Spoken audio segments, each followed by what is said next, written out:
Cando na antigüedade escaseaban as colleitas, pois de repente ao mellor buscábase un culpable.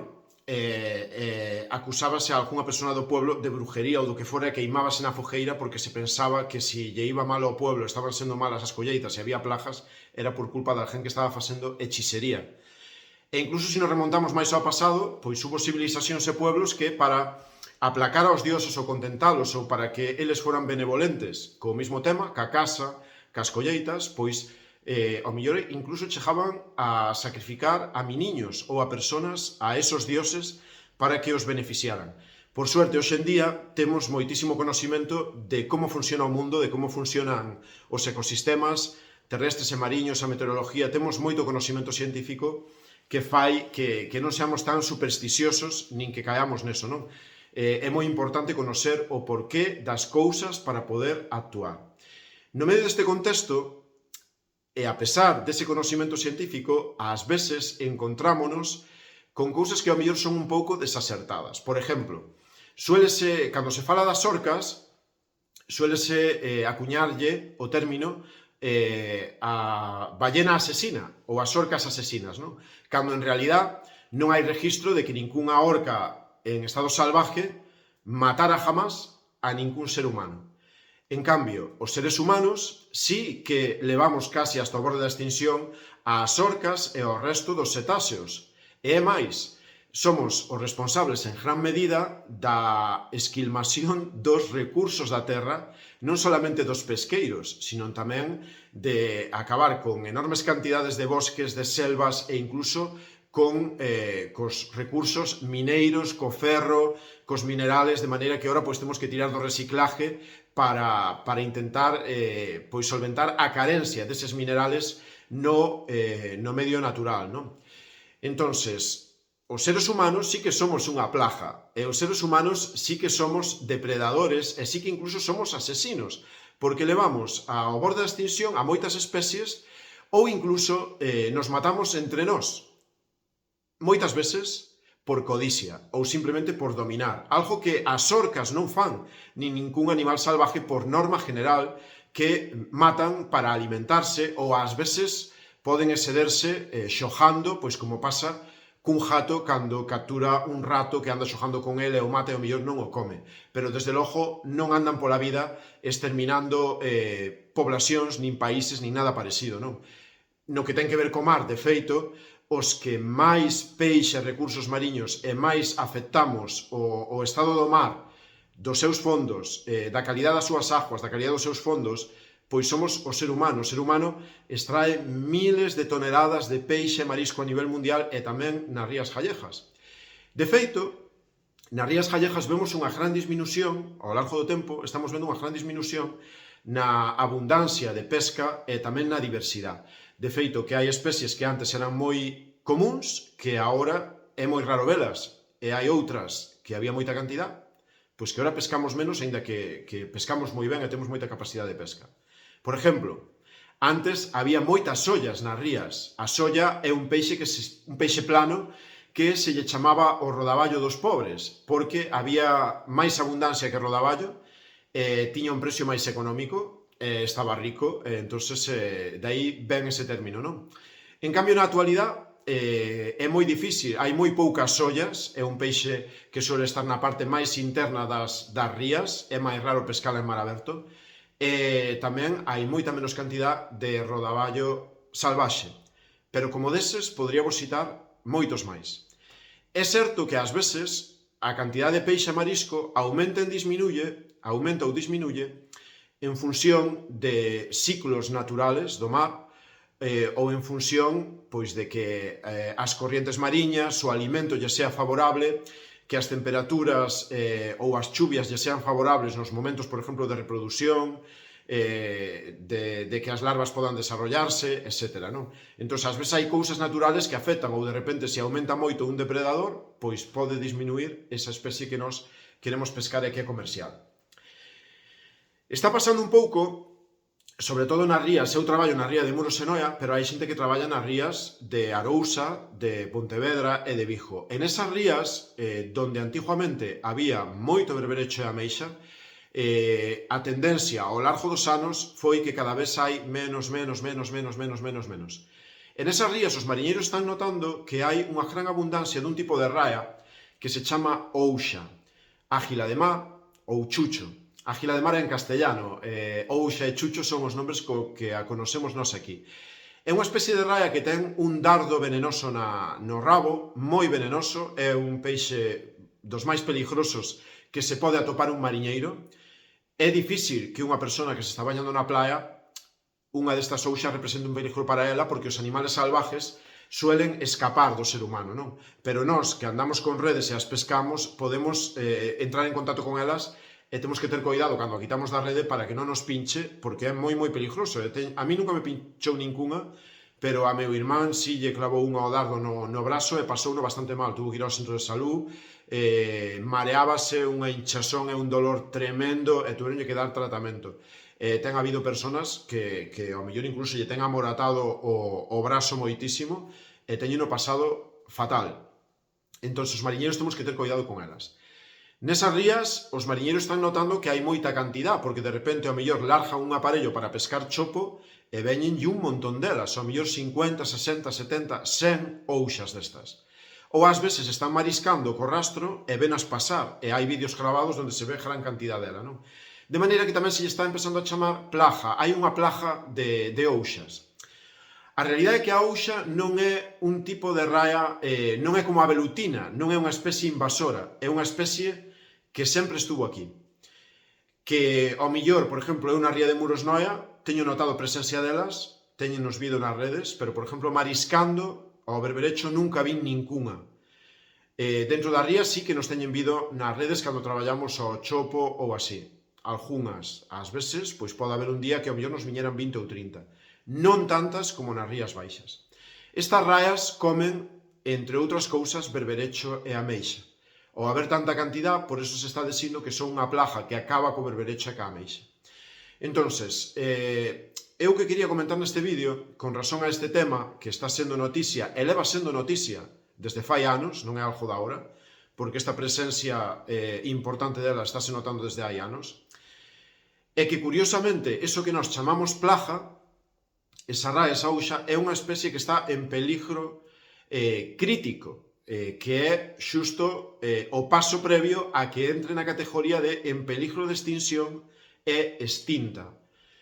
Ao largo da historia da humanidade, ao largo da historia do planeta, teñense extinguido moitas especies. A máis conocida é os dinosaurios, que unha das razóns que se atribuye á súa extinción pois foi a caída dun meteorito na Terra fai miles de millóns de anos, non? Na actualidade hai especies que desapareceron ou que están desaparecendo ou que mejoan moitísimo, pero por causa do ser humano, das actividades do ser humano. A xente temos que comer, temos que traballar, está ben que ganemos cartos, está ben que disfrutemos de comodidades, eso é bo. Eu sempre digo que non quero volver aos tempos de atrás, que non había comodidades, que non había agua quente, que non había hospitales, que non había educación pública, que non había carreteras. A mí gustame a tecnología, pero creo que isto non debe de ser incompatible, a industria, as comodidades, o progreso, que non debe de ser incompatible, con respecto á naturaleza e con respecto ao equilibrio non só dos océanos, sino tamén da Terra. Creo que é importante proteger as especies que están en peligro, respetar o mar, respetar os animales, pero tamén que é importante proteger a xente, proteger os seus postos de traballo, que o mar sea productivo, que podamos seguir traballando nel, que se coide dos mariñeiros, que se escoita as cofradías, que se tomen medidas cando algo nos perjudica. Si a razón pola que non houbera tanto berberecho e ameixa nas rías gallegas como no pasado fora por culpa das ouxas, e si eliminando as ouxas dentro dun ano volveran a extraerse todas as rías toneladas e toneladas de berberecho e ameixa, e volver a haber sollas, e volver a haber angilas, e volver a haber rodaballos salvajes, e volver a haber de todo, eu sería o primeiro que iría a axudar a quitar esas ouxas do mar, a aproveitalas para comer ou para o que fora, sería o primeiro que iría. E non devolvelas ao mar, como teño feito en algunha ocasión, e que o gravei en vídeo e o enseñei, e o fixe non para perjudicar aos mariñeiros, sino porque é unha especie que está en peligro crítico, que pode desaparecer, e que ao final Si pensamos que a riqueza do mar solamente depende das rebalisas do bacalao e dos lombrijantes, estamos moi equivocados. Porque xustamente a riqueza do mar é que a abundancia deses peixes que están riquísimos, que comemos, dos que os mariñeiros ganamos cartos, e aí incluyo ameixas e berberechos e navallas e demais, depende de que existan esas outras que non comemos nin comercializamos. Algas, pequenos crustáceos, gusanos pequeniños dos que se alimentan e que moitas veces nin vemos, o plancton, depende de todo eso. Das esponxas, de que a agua estea limpa, de que os fondos da area estean saudables e aí podan vivir os berberechos e as ameixas, de maneira que moitas das actividades que causamos os humanos, e os efectos que teñen, sobre todo nos sitios onde están máis poblados, e que nos últimos anos se estuveron tratando de paliar, como por exemplo, o vertido de aguas residuales, instalando depuradoras, os vertidos industriales, pois poñendo límite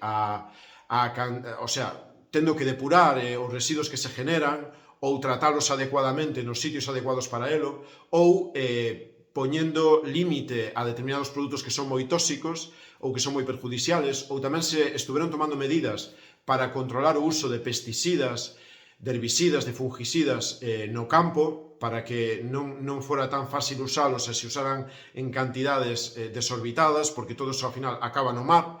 Entón, para que fajamos un uso responsable deses produtos químicos, se tomaron normas para que as pilas as botemos no lugar adecuado, os medicamentos os botemos no lugar adecuado, para que non tiremos polo váter toallitas, fío dental, bastonsillos para que as depuradoras funcionen ben, porque sempre acabamos achacando e botando a culpa de todo aos ayuntamientos, ao goberno, sea da Xunta, ao goberno central, e é verdad que eles teñen moito que ver co cuidado da naturaleza, cas súas normas, cas súas actividades, pero os individuos tamén temos moito que ver. Entonces, a disminución de moitas especies no mar e nas rías ten que ver con multitud de causas, non cas ouxas. As ouxas poden ter que ver, pero desde logo ten moito máis que ver a sobrepesca, a contaminación, o furtivismo, non respetar as normas pesqueiras, e despois hai outras cousas que inciden sobre as que non temos control, como de repente que haba moitísimas chuvias que fan aumentar a agua dulce e que matan o marisco, por exemplo, non? Que podemos facer? Pois o que xa se está facendo. A xente estamos esforzándonos por facelo millor, os mariñeiros tamén, as administracións, os gobernos tamén. A ciencia é moi importante porque nos axuda a entender que cousas podemos estar facendo sin mala intención que dañan o noso pan, o noso medio de vida. Estánse facendo moitas cousas, pero que non podemos é pretender que o daño que se causou no mar durante décadas, que dun ano para outro volvan a estar as rías cheas de marisco e de peixe. Extinguir unha especie, pescar grandes cantidades de peixe e marisco é moi fácil. E os mariñeiros gallegos somos uns cracks pescando. Podemos pescar toneladas nun día, pero recuperar unha especie costa moitísimo máis. É moi complicado, moi complicado. Recuperar a produtividade dos bancos marisqueiros das rías gallegas probablemente vai a ser moi complicado, vai a ser algo de anos. Eu creo que teño esperanza de que se podrá lograr, que o conseguiremos, pero desde logo será entre todos, será en base ao conocimento. Por eso é importante que cando os mariñeiros, as cofradías, alertan de que están notando algo no mar, como que hai moitas ouxas, ou que desaparecen as algas, ou que non hai rodaballo salvaje, ou que non hai sollas, ou que non hai angilas, pois é moi importante que se fajan estudios científicos que respalden eso para descubrir as causas e para que se podan tomar medidas e normas. E depois é moi importante que cumplamos esas normas. Os mariñeiros, respetando as normas de pesca da Xunta ou do Goberno Central, pero tamén a xente nas súas casas no que toca con como fai cada un as cousas. Se hai unha norma para herbicidas, pesticidas, hai que cumplila. Se hai unhas recomendacións de non tirar toallitas polo váter, hai que cumplilo. Se nos di que as pilas hai que botalas nos contenedores apropiados, que os medicamentos vellos hai que leválos á farmacia ao punto sigre, pois hai que facelo. Se nos di que non podemos tirar plásticos no medio natural, e o medio ambiente non é solamente o mar, é o campo, é o monte, as ciudades, as vilas, os pueblos tamén son o medio ambiente porque é onde nós vivimos e non queremos que estén porcos, que estén sucios, non queremos tirar plásticos en calquera sitio, que estropean os lugares e ademais acaban no mar, dañando o mar e dañando, perjudicando para que non sean produtivos. Desde logo, en todo isto habría moito que falar. Eu sempre vou apostar por respetar e coidar da naturaleza, por proteger as especies que están en peligro, pero creo que é fundamental tamén proteger a xente, proteger aos traballadores e tomar medidas nese sentido. Non abandonar a xente á súa suerte, a xente do mar, aos mariscadores que durante anos extraeron en condicións duras o peixe e o marisco do mar para abastecer a humanidade, para abastecer as casas. Non podemos deixalos tirados, sobre todo cando moita da merma do que ten que ver cos produtos do mar non é só responsabilidade deles, é unha responsabilidade colectiva, porque hubo moitas cousas que contribuíron a que o mar fora menos productivo, que agora estamos tratando de solventar, que dará os seus frutos co paso dos anos, que debemos de seguir apoiando esas medidas entre todos, e iso creo que vai a ser o positivo. Nada, se non estades de acordo con algo do que eu dixen, podedelo poñer en comentarios ou incluso se considerades que hai algo que hai que aportar neste debate que está ocurrindo hoxe en día e que non vai a acabar aquí, pois será benvido, eu leereino con moita atención. Mandarvos un saludo afectuoso desde aquí, desde a miña casa, desde Queiruja.